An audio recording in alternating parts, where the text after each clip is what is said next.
একটা সমস্যার সম্মুখীন কিন্তু আমরা অনেকেই হইতেছি, যেটা এখন বর্তমানে মাস্টলি আমাদের সমাধান দরকার।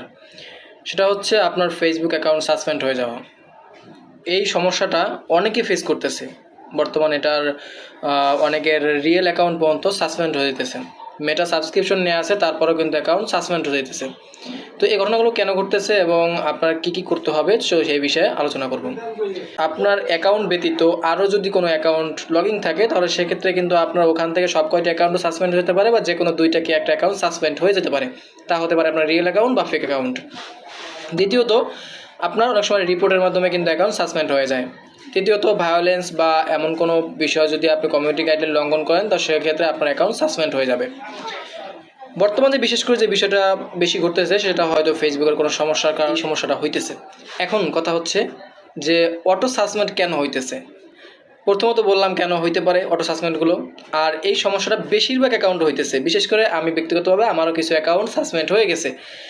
এখন এই অ্যাকাউন্টগুলো ব্যাক আনার জন্য আপনাকে কী করতে হবে, আপনি অ্যাকাউন্ট কীভাবে ব্যাক আনবেন সাসপেন্ড অ্যাকাউন্ট, সে বিষয়ে কিন্তু আমাদের ইউটিউব চ্যানেলে ভিডিও দেওয়া আছে। আপনি ওইখান থেকে ভিডিওটা দেখে নিতে পারেন, বা আমরা লিঙ্কটি আমি আমাদের ইউটিউব চ্যানেল ডিসক্রিপশন বক্সে দিয়ে দেবো, ভিডিও ডিসক্রিপশন বক্সে দেওয়া থাকবে। এখন বলি কী দরকার হবে আপনার অ্যাকাউন্ট ব্যাক আনতে। আমার কাছে এই যে কয়েকদিন যাবৎ যে কয়জন ব্যক্তি সাসপেন্ড অ্যাকাউন্ট ব্যাক আনার জন্য আমাকে নক দিয়েছিলেন, তার ভিতরে 2 জনের অ্যাকাউন্ট ব্যাক আনতে পেরেছি, বা আর কারো অ্যাকাউন্ট ব্যাক আসেনি। অনেকের অ্যাকাউন্টগুলো রিভিউ তো আছে এখনও। তো এখন কথা হচ্ছে আপনার অ্যাকাউন্টগুলো কেন সাসপেন্ড হয়েছে, এই বিষয়টা পাইলেন। দ্বিতীয়ত হচ্ছে অ্যাকাউন্ট কীভাবে ব্যাক আনবেন। অ্যাকাউন্ট ব্যাক আনার জন্য আপনাকে ফার্স্ট অফ অল যেটা দরকার হবে, আপনার ফেস স্ক্যান দিতে হবে। আপনি অ্যাকাউন্ট যখন ব্যাক আনবেন, সেক্ষেত্রে সাসপেন্ড হওয়ার পর আপনাকে ফেসবুকের সুযোগ দেবে আপিল করার জন্য।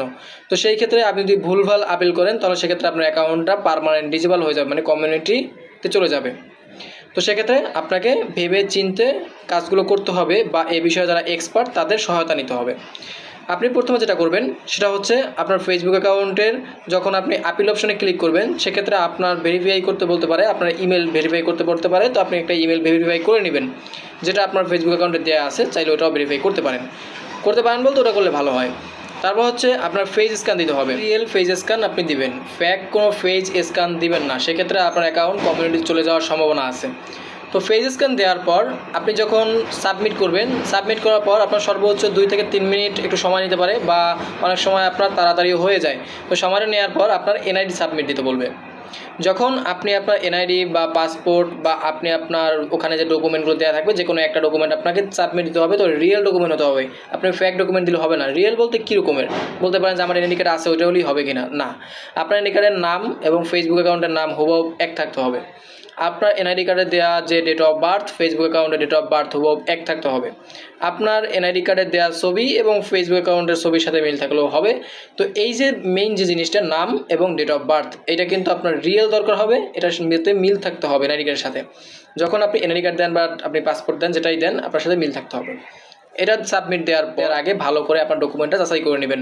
সর্বোচ্চ হয়তো আপনাকে 2বার চান্স দিতে পারে, বা 1বার চান্স দিতে পারে, বা এমন আছে আপনি সাবমিট দেওয়ার পর যদি আপনার ওটা যদি ঠিক না থাকে, তাহলে আপনার কমিউনিটি নিয়ে আপনার ডিসেবল করে দিতে পারে পার্মানেন্টলি, বা রিভিউতে ঝুলিয়ে রাখতে পারে। তো সেক্ষেত্রে আপনি যখন ওইটা সাবমিট দিবেন এনআইডি কার্ডটা, তখন আপনি ভালো করে এনআইডি কার্ডটা যাচাই বাছাই করে নেবেন। হ্যাঁ, হইতে পারে কি ভাই আমার এনআইডি কার্ডের সাথে মিল নাই, তো মিল নাই, সেক্ষেত্রে আপনি অন্য উপায় করতে পারেন। আপনি কাস্টমাইজ করে ওয়ার্কিং একটা কার্ড বানিয়ে নিতে পারেন, বানিয়ে তারপর সাবমিট দিতে পারেন। তো সাবমিট দেওয়ার পর যদি হয়, তো সেক্ষেত্রে এই বিষয়গুলো যদি আপনি ফলো করেন, তো আপনার অ্যাকাউন্ট ব্যাক আসার চান্স বেশি। তো আপনার অ্যাকাউন্ট ব্যাক আসবে। তো সেক্ষেত্রে ভুল কোনো তথ্য দিলে আপনার অ্যাকাউন্টটা পার্মানেন্ট ডিসেবল হয়ে যেতে পারে। যদি পার্মানেন্ট ডিসেবল হয়ে যায়, তাহলে তো আবার ব্যাক করার চান্স নেই।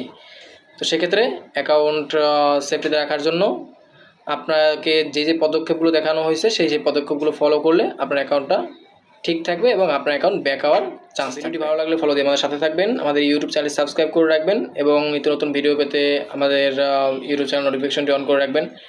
আর এরকমের টিউটোরিয়াল ভিডিও যেন আপনার কাছে পৌঁছায়, তো সেক্ষেত্রে লাইক কমেন্ট করতে হবে।